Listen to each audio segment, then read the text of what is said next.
All right. Well, we are live and already got the comments popping in. Wow, look at that. Well, thank you guys for joining us today, and gals, of course. You know, we want to be all inclusive here. So guys and gals, Krissy, you're looking a little blurry though. Are you on a webcam or? I'm on my normal 4K cam. I don't know why I'm looking blurry. Is it maybe the facial recognition or something maybe popped off? I don't know. Is that any better? I kind of scooted forward a little bit. I'm not sure, but it's all right. We know you're there. We can still make out majority of you, so all good.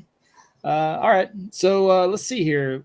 Welcome today. Of course, this is YouTube for real estate by Passive Prospecting, right? Passive prospecting. We love to talk about passive prospecting because I tell you what, I've been in sales for 20 plus years. And the one thing I definitely did not like doing was actively prospecting. It felt like that was all I did. At least 90% of my time was actively prospecting. And so the power of passive prospecting through video on YouTube, an absolute game changer, because you just invest that initial time to create a video, and then it does all the work for you, all the heavy lifting, and even builds the relationships for you. And that's what I love. People come to you already wanting to work with you. So, you know, we're talking that and also hear from, let's see, from, hey, Vincent in the house. Hello, what's up, Vincent? Coming to us from Dallas, Texas.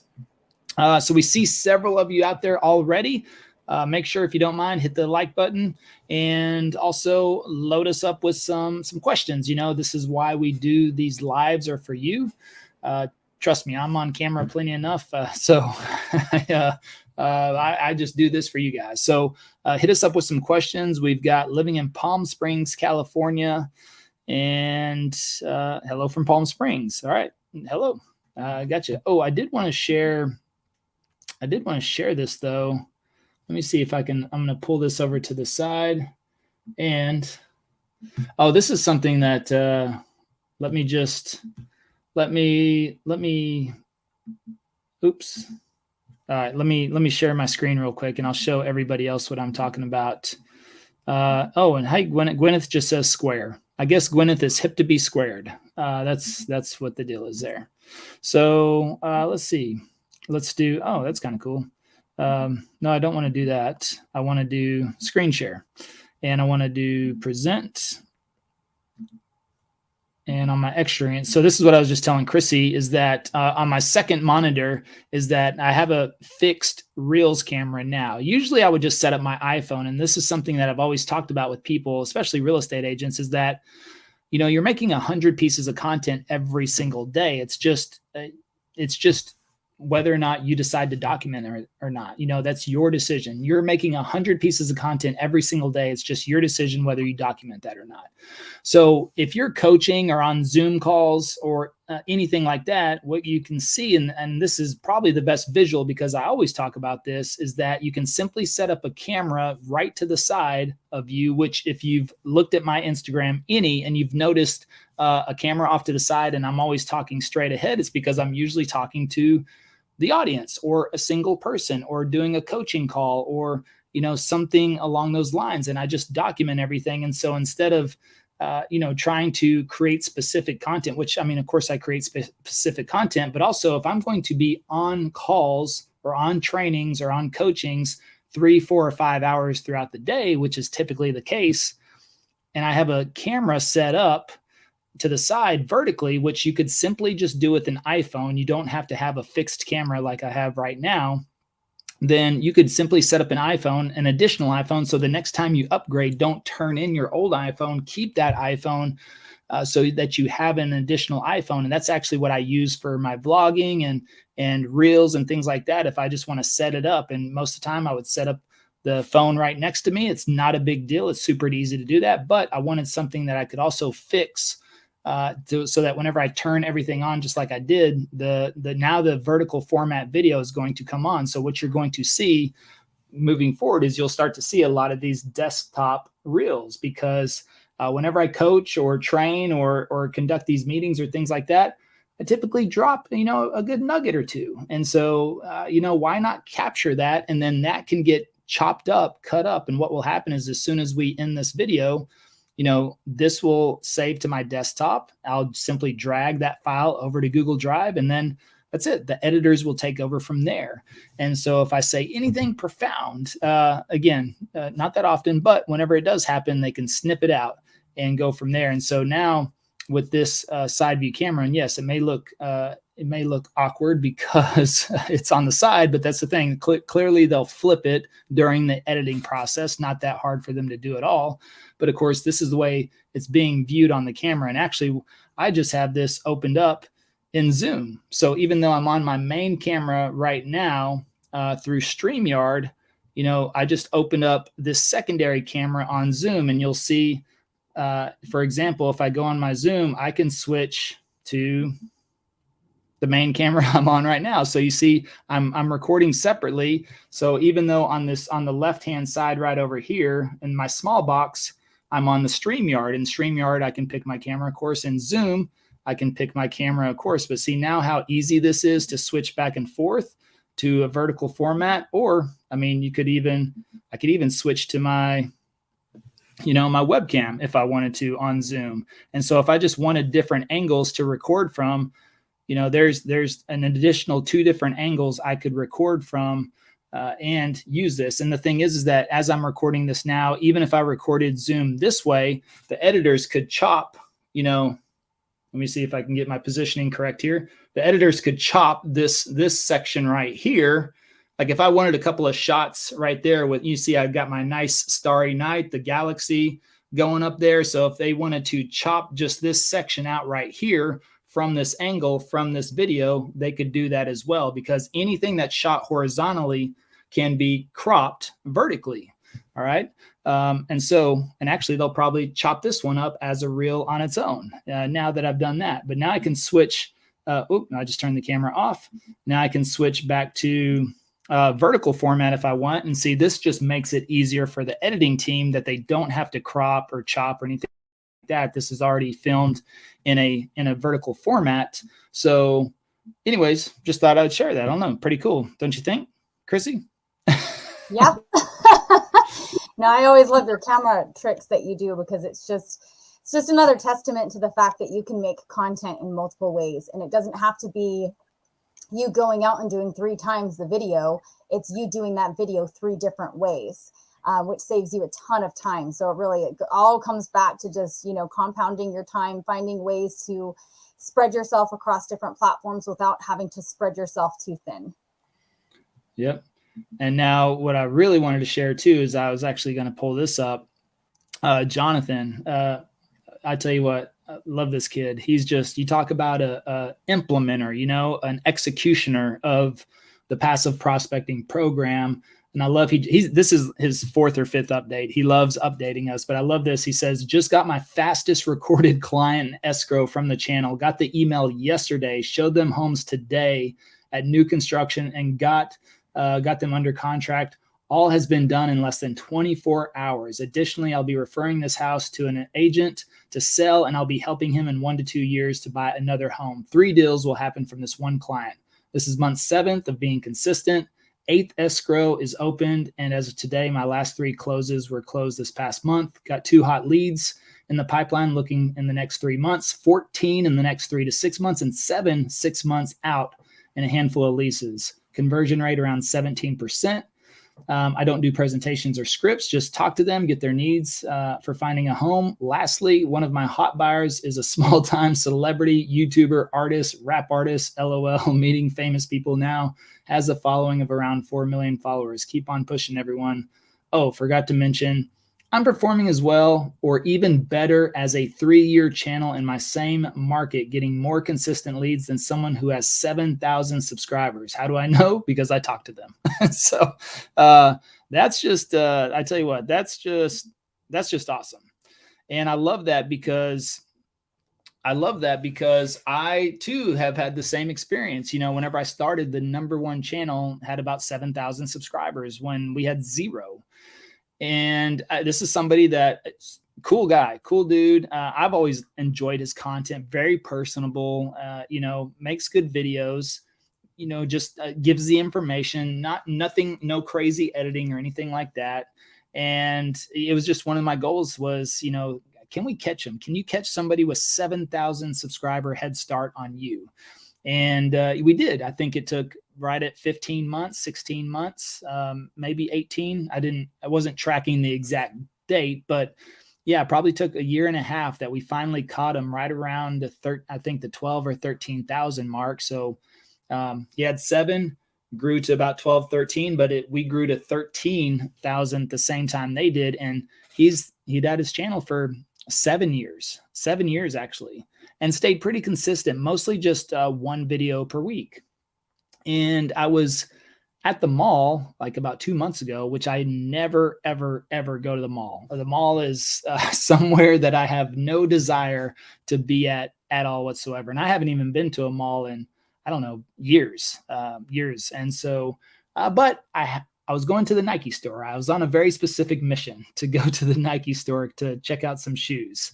Actually, it was for Travis's birthday. Now that I remember, I was going for Travis's birthday. I was going to get him a cool pair of Nikes. So I went to the mall. Plus, I think I forgot and waited last minute. And so I had, I couldn't order online anyway. So it's like one of those things where, oh, Travis, yeah, it's your birthday tomorrow. Hold on a second. Hold on. Can we, I'll be right back. Went to the mall and ran into this agent, somebody who I looked at his channel, watched his channel for the last 18 months, just passed him up. And, we started chatting. It was funny because I was like, I called out his name from the Nike store. That's where I ran into him at, was in the Nike store. And he turned around, and we'd never met before, but he was like, oh, Levi, what's up? And so, instantly told me that he's seen the channel. Right. And of course, anybody that's, putting content on YouTube is going to know what other channels are out there. So the funny thing is that we just started talking, hitting it off. And he was like, man, he's like, dude, he was asking me, he's like, how do you pump out all that videos, man? He goes, I just can't be doing that. Now he's a broker owner, tons of agents, offices all over Texas. So, he's just like, I just do my 1 video a week. And whenever I asked him, I was like, well, man, you guys got to be generating a ton of business from YouTube. And he was like, no, not really. He's like, we get a couple of calls per week, from YouTube. He goes, I really get all my traffic from my website.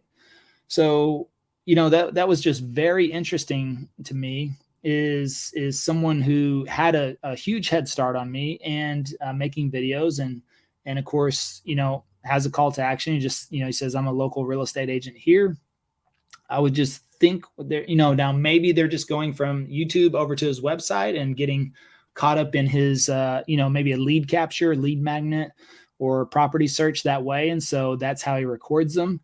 But the thing is that the way he's tracking, to him at least, a couple of leads per week, as to where we would average, at the beginning of this year, it was 7 per day. Right now we're at like 1.5 to 2 per day. Actually, in November, we had 47 leads come in from the channel. So that's definitely down from what we're used to. But again, considering the market and the way things have been going, would you like 47 people to reach out to you in 1 month asking you, hey, can you help me find a home? And whether that's, 9 days or 90 days or 9 months, then the great thing is that 47 people reached out to us. So to me, that's still a blessing. That's still an opportunity. And so anyways, and so going back to what Jonathan said, now he's looking at somebody who's had a channel for a year or two more than him and way more subscribers. But what he's found out is that utilizing this system, the system that we've been able to help Jonathan with and so many others, SEO, ranking, specific calls to action, all those types of things. We've always said our only goal from the channel was to make the phone ring, period, and so that we were very intentional, very strategic about everything that we've done on the channel. So it's really cool to see that, getting those updates, postings in our Facebook group. We love that. So if you want to check out passive prospecting on Facebook, that's a great. If you want to get in that group, it's a private public group. Private public, yeah, it's private. You got to request entry, but you can find it. We let anybody in there. So we talk about some things now. What I'm excited to bring up, maybe two, yeah, I don't know. We'll release it in a day or two. But It's going to be cool. It is going to be private, just for our course clients, private only. But we'll leave the Facebook openly accessible as far as people will be able to find it. If you search passive prospecting on Facebook for groups, I'm sure it should pop up. Hopefully it pops up. And yeah, you can get in there, ask questions, read comments, see other people post their success in there. I love the Facebook group because it is like a 24/7 customer service center. And the great thing is it's not always me having to answer the questions. We have great community engagement. And typically, if somebody asks a question, by the time I even get to it, there's usually 5 to 10 responses, sometimes 15 to 20 responses, especially if somebody's really struggling or, really needing some help. I mean, the support in there is pretty amazing. So, it's funny and it's just great. And Jonathan is, one of our group experts, just because he's fast on the draw. That boy must have super notifications on his on his Facebook, I guess. Most of my notifications for everything are turned off. My philosophy is that I go in and check things whenever I have a gap, So otherwise, my schedule, we just talked about this in a call earlier this week about planning. My schedule is pretty booked out every day. But sometimes there's a cancellation, sometimes there's a gap. And in between the gaps, that's whenever I go to check email. Most of the time, actually, I don't even get to email until dinner time. It's usually my dinner time ritual is to eat dinner, and then I start going through email. My significant other does not appreciate that sometimes. But at the same time, I'm like, well, after dinner, do you want me to be like mostly free, or do you want me checking emails after dinner? So, kind of like, she's, gotta compromise there a little bit. So I typically check emails at the end of the day. Instagram, that's sometimes at the end of the day. Like I don't have notifications on my DMs or notifications on my email on my phone or anything like that, so that it's not hitting me throughout the day and I'm not distracted by it. Basically, I control that environment. I go in and check Facebook group, usually at the end of the day or first thing in the morning. It's one of the things I'll get up and start popping around. So, as far as I know, there's not a lot of emergencies in the YouTube world. So, if I can wait till the end of the day or the next morning to get in there and answer questions, that's usually okay. But again, the community, that's what I do love about the Facebook group, is the community usually has it handled. I mean, I'll get to somebody's question and there's not even much for me to say. I mean, they'll get hit up so many different ways. So let's see here. We got some good questions now building up over here. Well, and one thing before you move on, Levi, I will just say, a question that I get all the time is around like, well, I have another channel in my area that's been around for 3 or 4 years. I don't understand why they're getting 100,000 views on their videos and I'm only getting, 68 or 150 as an average or something like that. And initially it can be kind of discouraging to look at those numbers. There's a couple of things you need to look at when you're seeing those numbers. It's a testament seeing what Jonathan was saying, and we've seen the same thing, where numbers don't mean phone calls. It comes down to optimization and whether or not you're reaching the right audience, because nothing about that view count really means a whole lot. A lot of times, something like that, you need to look at the comments. Are you seeing engagement? Are you seeing 1,000 comments underneath it? Are you seeing engagement from the user themselves that are uploading the content? If you're not seeing that and you're seeing 100,000 views on a video, that's a paid video. So that absolutely means nothing in terms of phone calls. And that's generally what happens when you have somebody who has that much of an advantage on something like a real estate video. A lot of times they're sending it to their social and promoting it through areas or their email list or something like that. It's not targeted organic, raw organic data that you're looking at there. You're looking at something that's been paid or promoted elsewhere. So don't let view count or subscriber count discourage you, because ultimately that means very little in the grand scheme of things. We can see, most people, they start to get engagement on their videos when they have less than 100 subscribers. We've had people who have less than 50 people that have subscribed to their channel who have gotten calls. So it all comes down to optimization, and those, vanity metrics, as we like to call them, they really mean very little in the grand scheme of things. So don't let that discourage you. There's a lot of factors at play when you see another channel that's, getting the view counts that maybe you're not seeing yet. Yep. Good points. Let's see. Let's see, my man Garrett. What's up, Garrett? Hello, Levi and Krissy. Happy holidays from Fort Walton Beach, Florida. Good to see you, Garrett. Yep. Garrett's new into the program, just started the journey, so happy to have you on board. Let's see, we've got West Phoenix Life. Hello from Buckeye, Arizona. What's up? What's going on? How are y'all doing? Let's see. For a new chancel posting 2 videos a week, how long should you expect before you see results? How many leads a month in your experience should you see, especially in today's market? Well, we will say this, today's market is different than yesterday's market. I mean, that is for sure. So those of you that are starting right now, or even started, I would say August, September, November, it's going to take a little bit more. It is. I believe that. But at the same time, I think you're positioning yourself in the best possible way for 2023. I do believe there's going to be opportunity in 2023. And as things shift, towards the buyer's market, you're going to be perfectly positioned. And if you don't want to work with buyers, find your referral partner, find a buyer's agent, find a team member, a spouse, somebody you want to pass that along to, but don't miss out on that business. Continue with the consistency. Right now, Blake, my advice would be 3 videos a week. If you don't feel like you're getting the traction you want to get right now, increase your output. Do more. You're going to have to do more in this market, regardless of what it is you're doing. If you're a cold caller, you're gonna have to make more cold calls. If you're a door knocker, you're gonna have to make more door knocks.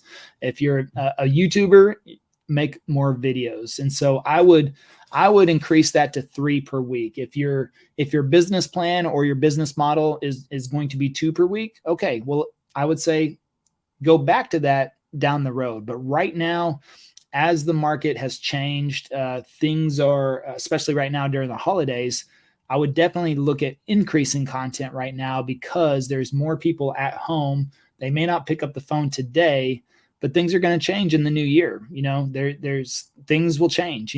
Businesses change, companies change, lives change, and so you never know. And the more content you have out there, especially if you're just starting out, I'd be working on creating as much content as possible, at least 3 videos a week. And trust me, you have time to do it. You have to just find the time and make the time sometimes. But again, what we've mentioned all the time is that this does not take you time to make these videos. This makes you time. This is going to give you more leverage, more opportunity to work with. I just looked at our stats, and we had over 1 million views for 2022, right at, I believe it was 101,000 or 104,000 watch hours, basically equivalent to 11.65 years, 11.65 years worth of prospecting in a 1-year time frame. Was the first 6 months of the year crazier for us? Absolutely. Was the last 6 months a little bit slower? Yes. But again, to have 47 leads come in November, and this month, I believe we're right around 20. So again, it's right at like 1 per day for December. But again, considering everything that's going on, and the buyer sentiment, and the news, and inflation, and interest rates, and to get a call per day, I'll take that. I'll take that better than no calls.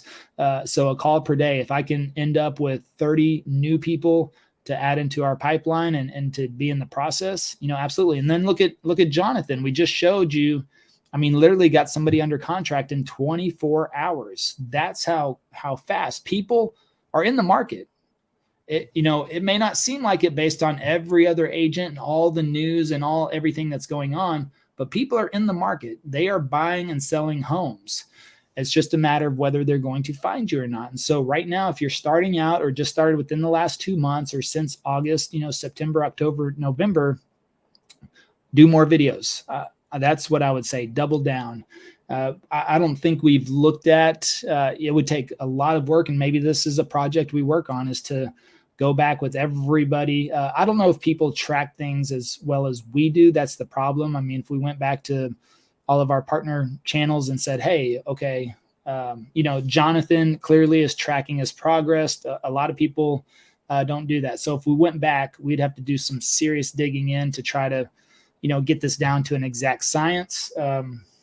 And so, but even sometimes, our channel confuses me. So, like I said, August, I believe was our most viewed. No, July was our most viewed month of the year. And we had that one video that blew up, went to 50,000 views in a month. But August was our lowest lead count. And that was right at the major market change, like overnight. And everybody knows this. Overnight, it's like all of a sudden, poof, demand, calls, all that just seemed to vanish. Now, we still got leads in August, but it was our lowest month after our highest view count. So again, just as Krissy mentioned, we haven't put a lot of weight into views and subscribers. Now, does that help? Yes, absolutely. More views, more eyeballs, more subscribers, more credibility, you could say, or it just has that look, a vanity metric, we like to call it. But it really comes down to making the phone ring. So if you're not exactly satisfied with what you have right now, increase the output. I believe that's going to get you to your goals faster.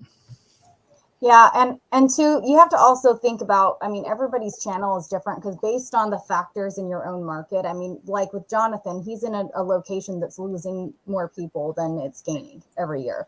So for him, it took a little bit longer just because his market conditions are different than Dallas, where Dallas is a huge relocation market.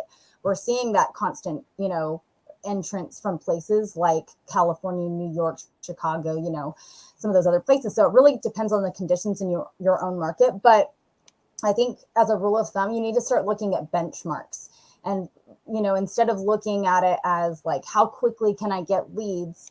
See how much progress am I seeing in the interaction and the engagement on my channel.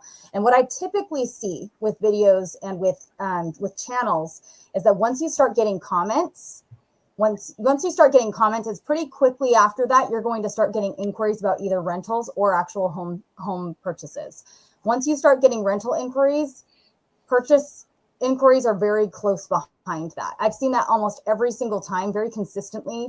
It's like 3 to 4 weeks max. I'm seeing people getting reach outs about actual home purchases once they start getting rental inquiries. So start looking for comments, even if they're negative comments, which there's a comment later down here in the section that I'm sure that we're going to get to at some point about negative comments.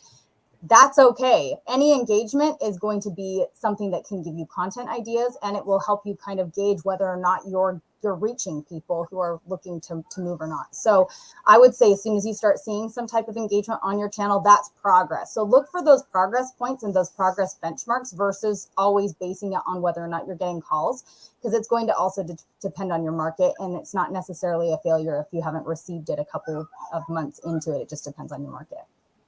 Yep. Well, your camera, were you not in HD? Did you not have the HD setting on? You're very clear now. Maybe it was your internet connection. Maybe it was the internet. I don't know. Same camera, same settings. So there you go. All right. What's up? Coach Bill says, hey, Levi and Krissy, Merry Christmas. Merry Christmas to you, Bill. Good to hear from you. Merry Christmas. Yeah. For the holiday season, what do you suggest we do is different for video message to the masses? Well, I wouldn't say really much anything different. I would just say get something ready to publish on Saturday. We're going to publish on Saturday this week.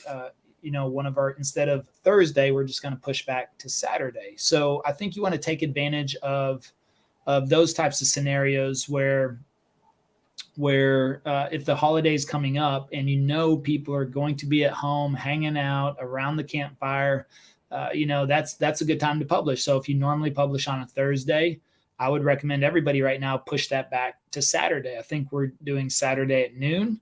which will be 10 a.m. maybe, or are we doing 11? I don't know. I think 11, right? Or, well, anyways. It was noon. It's noon your guys' time. Yes. Okay. So, that'll be morning time in California. It'll be just right after lunch in the Eastern. It's a good time when everybody's kind of settled around, and so we want to capture that momentum on Saturday and Sunday, of course, Christmas Day on Sunday. And then we have a video. We're going to let that one simmer over the week and then go ahead and publish one on New Year's Day, and so that way we have a new video for the new year going out, and that's just something that we recommend. So again, you want to take into consideration seasonal versus evergreen. Now, we've talked about this before too. If you want to make something seasonal, that is, something around the holiday season, just make sure it's searchable. So at least every Christmas it has relevance, to pop up. So if you want your messaging to be around Christmas time, there's not a problem with that. But I wouldn't say, hey, it's Christmas 2022, because then you're backing yourself into a very limited window. So if you want to say, hey, here it's Christmas time here in your area, and these are things we like to do or things you can check out or blah, blah, blah. Basically, you make that content searchable. You can come in. Oh. Just got busted in on. It's like, I know I'm like at Krissy's house. That was my kid, Travis, though. My son, Travis. Yep. So it was, I would just do that. We're not publishing anything Christmassy or anything like that. We have a regular pros and cons video that's going to go out on Saturday.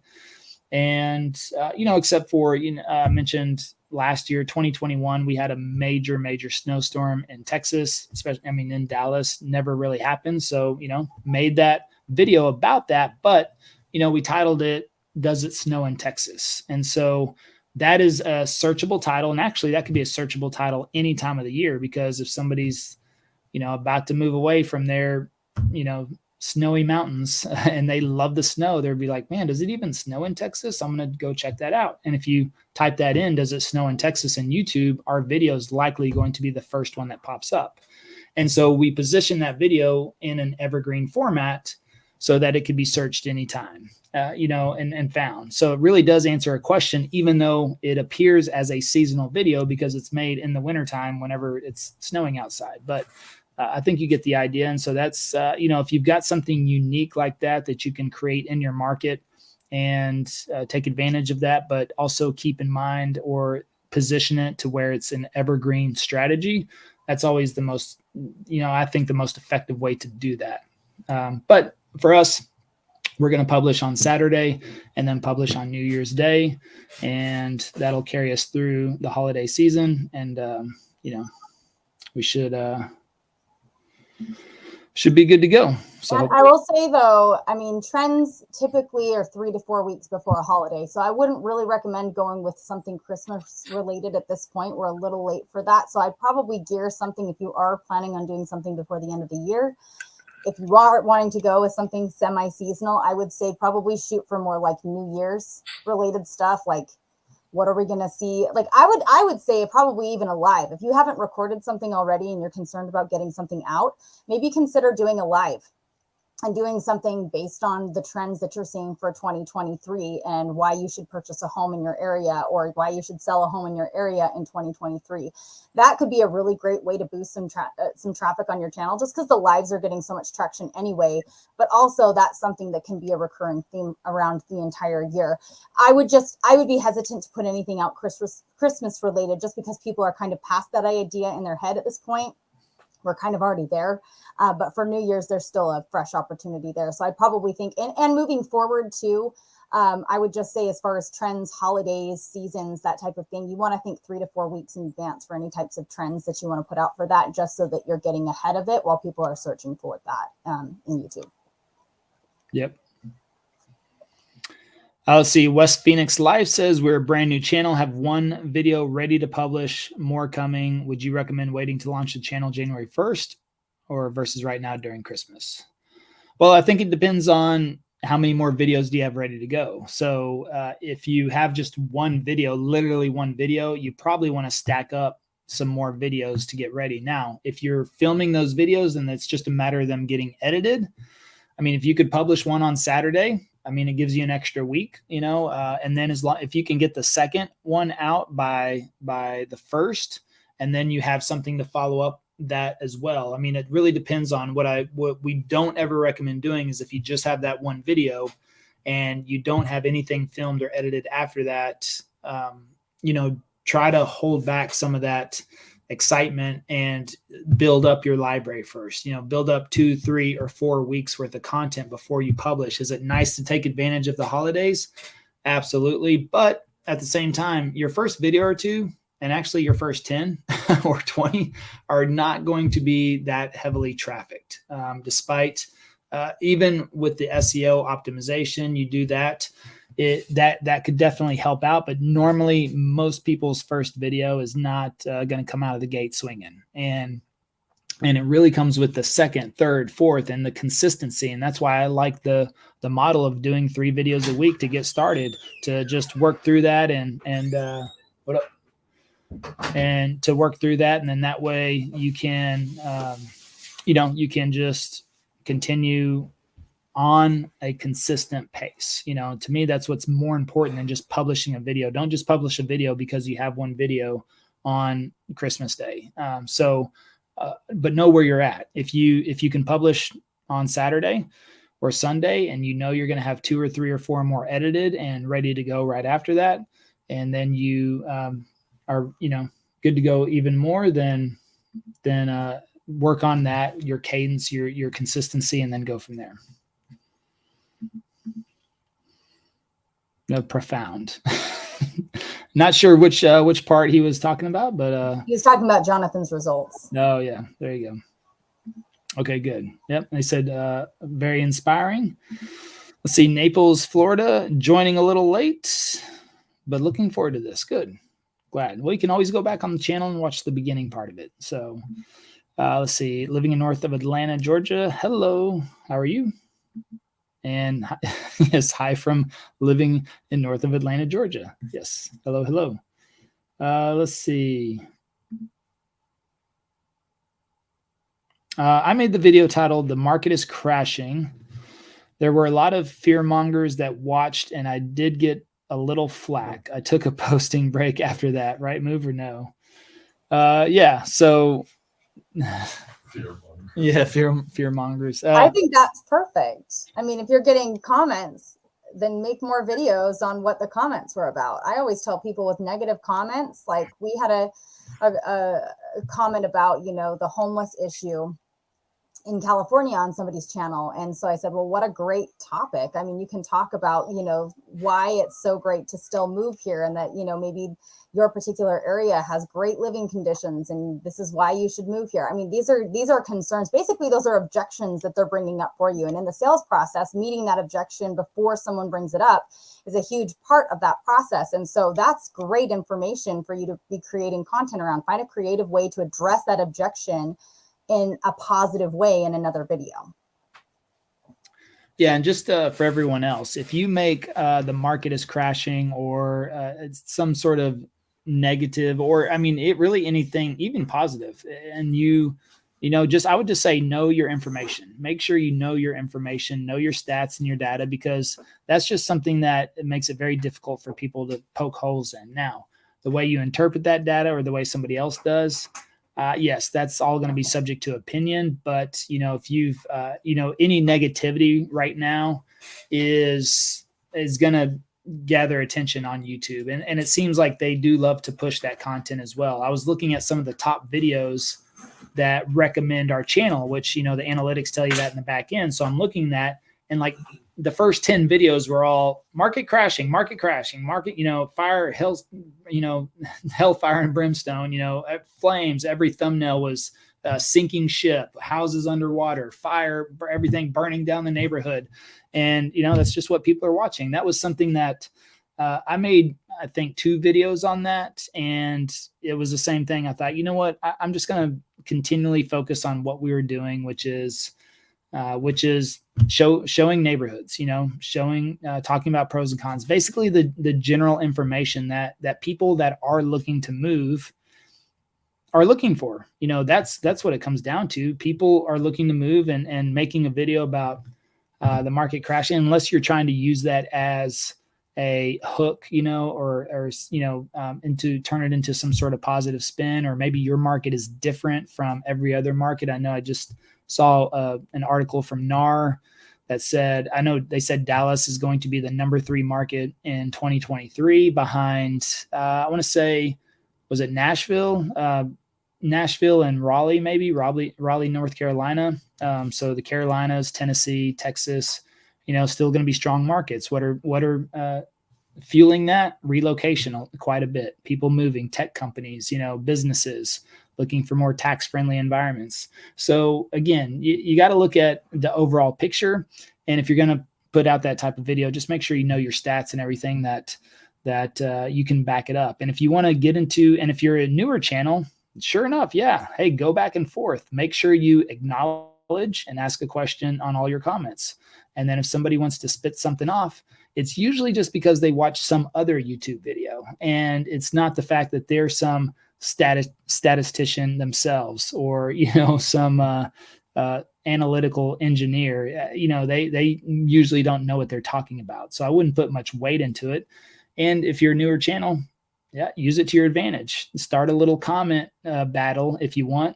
Be nice and be tactful, but acknowledge what they say, and then reply with some of your own points or things that you have to back it up, or articles or information or links, and then ask a question so you can keep it going. And you'll see a lot of times whenever I respond to some of those comments, you never hear back from those people either. So people just love to throw mud and run.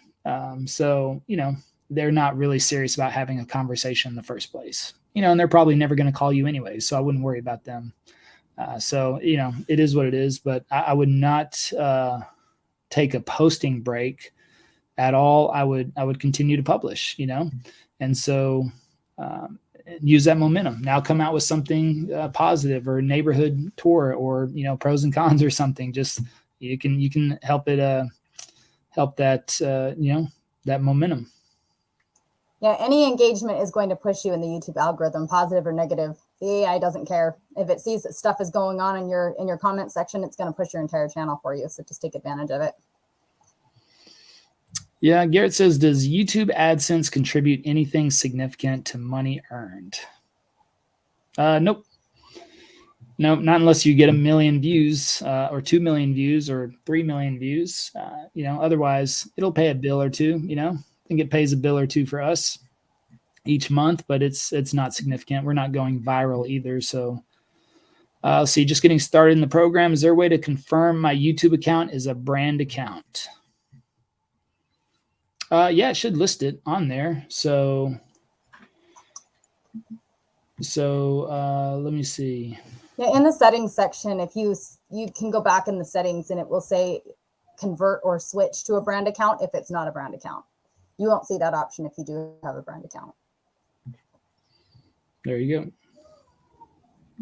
You do need to be in YouTube Studio in order to do that, though. So if you're logged in just to YouTube, it's front-facing interface, you won't be able to see that. But if you're in YouTube Studio, just go to your settings, and you should be able to see that. Yeah, I'm just thinking if you go to settings, and then is it permissions or channel? Let me see. Advanced settings. Manage YouTube account, I think.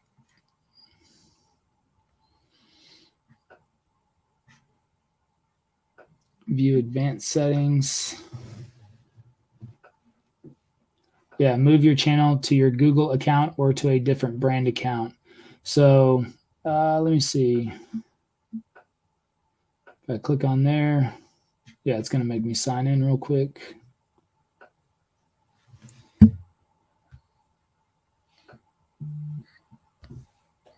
Got to confirm.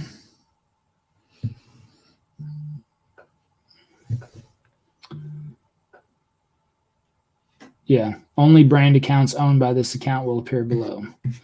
So you can see your list of your brand accounts right down there. Alrighty. So there you go. Let's see. Let's see where we're at. Oh, I'm Randy. Hey, what's up, Randy?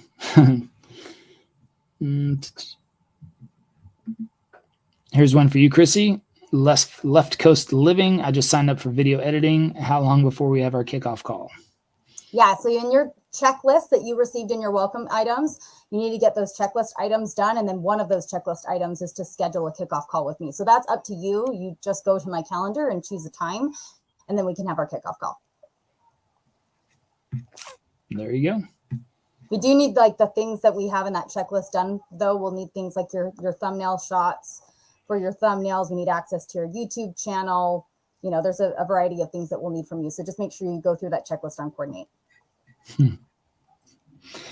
Another success story here. Mr. Vincent Morris III chiming in. First year agent on the team, broke 6 figures, over 11 million closed. Grateful for the Living in Dallas team. Yes, grateful for you, Vince. He's one of let me see who else. We had Zach, we had David, we had AJ. Who else was a first year agent? Did you already say Preston? Preston was there, right? Preston was, huh? No, that was the second year. This is Preston's second year. So he was a lot of first and second year agents for sure. Yeah, but four of our first year agents on our team this year, literally like starting in January, made well over 6 figures on their cut, on their splits, you know, from the YouTube leads that we were able to provide them. So that's pretty cool. But Vince was one of them. Absolutely. All right. Southwest Montana. Merry Christmas to you both. Merry Christmas, Hallie. Merry Christmas. Hail, Texas snow. Hail. Yeah, we get some hail too. Yep. So let's see. Bill says that's awesome. Thank you. You're welcome. Yep. Thank you. All right. Oh, someone saw Travis walk in. Hi, Travis. How are you doing? Doing great. Never better. Great engagement, but I was wanting to turn the haters into lovers. Yeah, well, then, you know, kill them with kindness, right? That's the old saying, kill them with kindness. And, you know, people that comment angrily on videos, really, they've got a lot going on. So, yes, have a little grace on them because clearly there's some issues in the life for them to hate on random YouTube videos, especially about your neighborhoods, right? They're like, that's not true. Dallas sucks, you know. Oh, I can't stand Dallas. You know, it's funny, the comments. I leave comments, by the way, so this is a question that comes up. I leave pretty much 95% of the comments. The only comments I will delete spam, pornography. We had a string. There was a string of probably about 4 months ago. You know, every video we come out with, like the first comment was pornography. You know, I'm not going to leave that up there. I'm just not going to do it. So I'm going to report it, delete it, and get rid of it.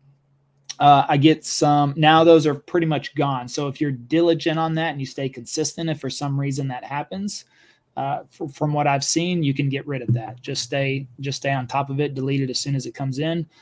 Sometimes you'll post a video. This happens 3 or 4 times. You have to stay diligent on it as well. But then you'll be like, oh my God, I got 12 comments on my video in 10 minutes. And then you go and it's like, hey, you should really contact Sally. Sally's great for crypto investing. And then there's 10 replies that says, yeah, Sally helped me make $3,843. And, you know, oh yes, you should definitely contact Sally. And I'm going, okay, whatever. And all you have to do is delete or report the main one and it'll delete the rest of them. So that's the type of engagement I don't want on my channel. Some people have said, no, don't delete anything. And I'm just like, nah, I'm going to let those go. I'm going to get rid of those. But if somebody's really negative and if they're really negative and I can tell they're like a real person, I'll leave that. Most of the time I don't even respond to it. I just leave it up there. Some people will respond to it. And then if it's a reasonable, but not so nice comment, then I can go back there and kill them with a little kindness and try to generate a different response for them or something. So let me see. Naples, Florida, 100% went through market cycles and a lot of data to show that it's not actually crashing, but part of a normal market cycle and shifting by design. Yeah. So that's it. And like I said, most of those people are watching other YouTube videos that will sit there and tell you, do not buy right now. The thing is that if you get in contact with these people and I would ask them, where did you get your information? And that's the thing. That's usually where they disappear because they don't want to say, well, I watched this other YouTube channel, and then that YouTube channel, you have to get an understanding of who is that person giving that information. Are they even a homeowner? Do they even own a home? Or are they just looking at, different analysis and information and interpreting it, to what they see and how they do it. And so are they a accredited investor? Are they an investor? That's always my question is, are they even a homeowner in the first place? Are they the person that's been waiting 8 years to buy a home? Don't buy right now, wait. And now they're like, oh, the market's too high. And they didn't buy 2, 3, 4 years ago, whenever they would have made, who knows, 100, 200K in equity. But it is what it is. So for the live session like this one, what tool are you using to take your questions and post them from the bubble with our name to the profile photo? It's StreamYard.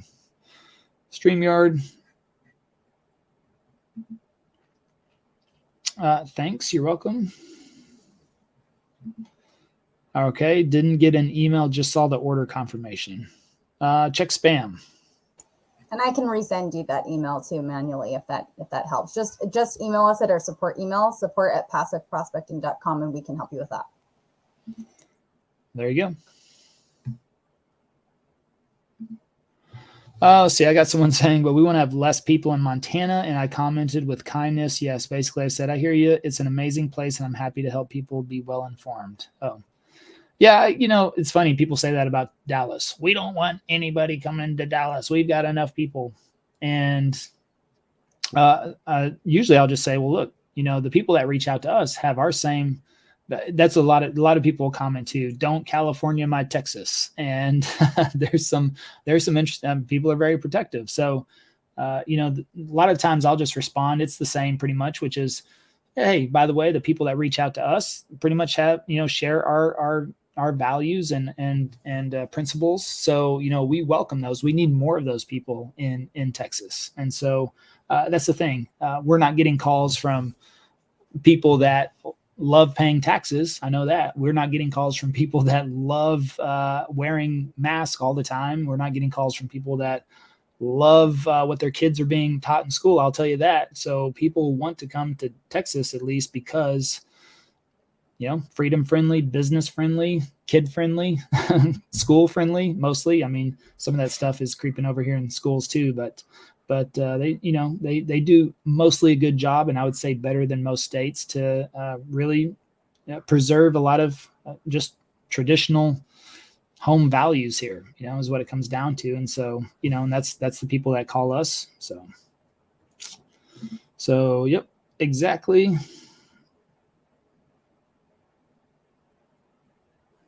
Let's see. Oh, living in Corpus. What up, Steve? I've only had 2 videos put on. Third one. I've only had 2 videos put on. Third one went today. Okay. I'm already getting comments and likes on the videos. Yeah, absolutely. Make sure you acknowledge and ask a question. So acknowledge what they say, ask a question, and you'll be good to go. So, all right. Well, good chat today. Anything you want to close up with, Krissy? Nope. I think that's a good place to wrap up, but just, keep pushing forward, guys. 2023 is coming. This is a great time for you to be planning for what you want to do. And sorry, of course, my WhatsApp is blowing up, right? I turn on my microphone, but ultimately just be planning, make a solid goal for yourself for 2023 and get very consistent, because we have a feeling that 2023 is going to be a big, big year for people who are on YouTube. So make a plan and make it happen. All right. And we'll see you next week.